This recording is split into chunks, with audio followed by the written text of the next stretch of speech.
আজ আমি নিজের সাথেই নিজে একটু সময় কাটিয়েছি। অনেক দিন পরে একটু ফ্রি ছিলাম বলে একটু ঘুরতে গিয়েছি। তো ঘুরতে গিয়ে কী করেছি, কী খেয়েছি, কোথায় কোথায় ঘুরলাম সবই শেয়ার করব আজকে এই ভিডিওর মাধ্যমে। তো তোমরা সবাই লাস্ট পর্যন্ত দেখবে, আশা করি সবার এই ভিডিওটা ভালো লাগবে। তো হ্যালো বন্ধুরা, তোমরা সবাই কেমন আছো? আশা করছি সবাই ভালো আছো। তো অনেক দিন পরে আমি একটা লং ভিডিও আপলোড করছি। অনেক দিন বলতে প্রায় 1 মাস পরে কিন্তু আমি একটা লং ভিডিও আপলোড করছি। অ্যাকচুয়ালি সময় পাই না, তাই কিন্তু আর লং ভিডিও আপলোড করাও হয় না, এডিট করার টাইমও পাই না। রোজ একটা করে আমি শর্ট ভিডিও দিই।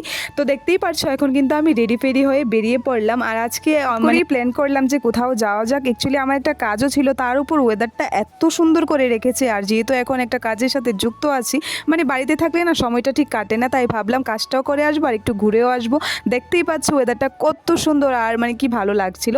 তারপর কিন্তু আমি অটো থেকে নেমে চলে আসলাম একটা দর্শকর্মার দোকানে এসে ঠাকুরের কিছু জিনিসপত্র নিয়ে নিলাম। এগুলি না অনেকটাই জরুরি ছিল আমার, তাই কিন্তু বেরিয়েছি যখন এগুলি নিয়ে নিলাম। তারপর চলে গেলাম আমার খুব প্রিয় একটা চাটের দোকানে। যখন আমি কলেজে পড়তাম প্লাস টিউশন থেকে বাড়ি যেতাম, তখন না এই দোকানটা থেকে প্রায়ই চাট খেতাম।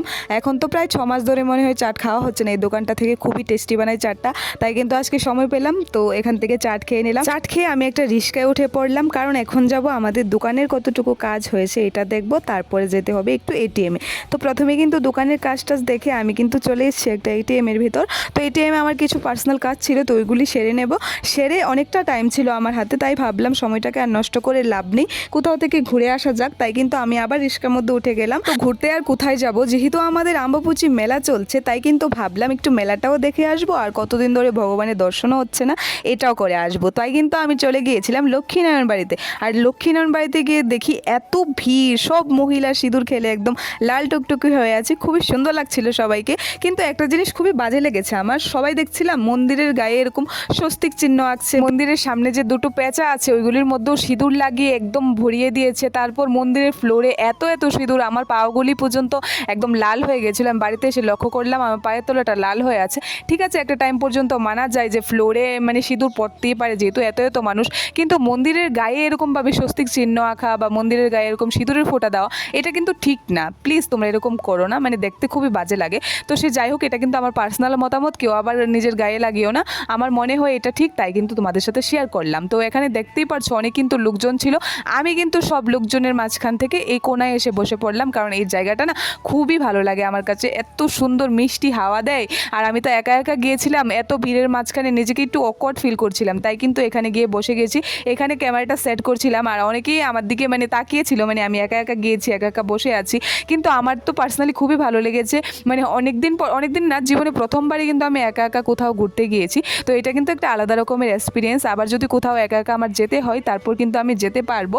তো এখানে কিন্তু খুবই ভালো লেগেছে আমার এসে। তারপর কিন্তু আমি এখন বেরিয়ে পড়ছি। তো চলো এবার একটু মেলাটা ঘুরে দেখি, মেলার মধ্যে কি বসেছে। প্রথমে দেখতে পেলাম একটু জিলাপির দোকান আছে।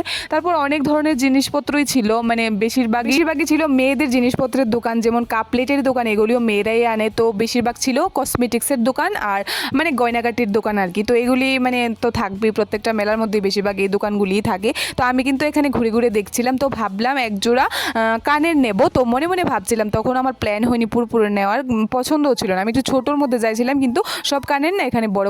তো এখানে দেখতে আমি এই জায়গাটার মধ্যে আসলাম। এই ফোয়ারাটা কি সুন্দর নাই লাগছিল। তারপর আমি এই দাদার থেকে 1 গ্লাস জুস খেয়ে নিচ্ছিলাম, যেহেতু গরম লাগছিল। মানুষ বেশি, তো ওয়েদার ঠান্ডা হলেও কি হবে, মানুষ বেশি যেখানে থাকে গরম তো সেখানে লাগবেই। তো এখন কিন্তু আমি জুসটা খেয়ে নিচ্ছি। জুসটা খেয়ে তারপর যাব কানেরটা কিনতে। তো কানেরটা কিনতে গিয়ে আমার এই কানেরটা পছন্দ হয়েছে। আমি চাইছিলাম এর থেকেও একটু ছোট, মানে আমি যেন মানে হালকা কোথাও গেলে পড়তে পারি, কিন্তু এর থেকে ছোট আর পেলাম না, এটাই পেলাম। তারপর কিন্তু আমি এটা ফাইনাল করে নিয়ে নিলাম মাত্র 50 টাকা দিয়ে। তো চলো আজকের মতো ব্লগটা আমি এখানেই শেষ করছি। ব্লগটা কেমন লেগেছে অবশ্যই বলবে।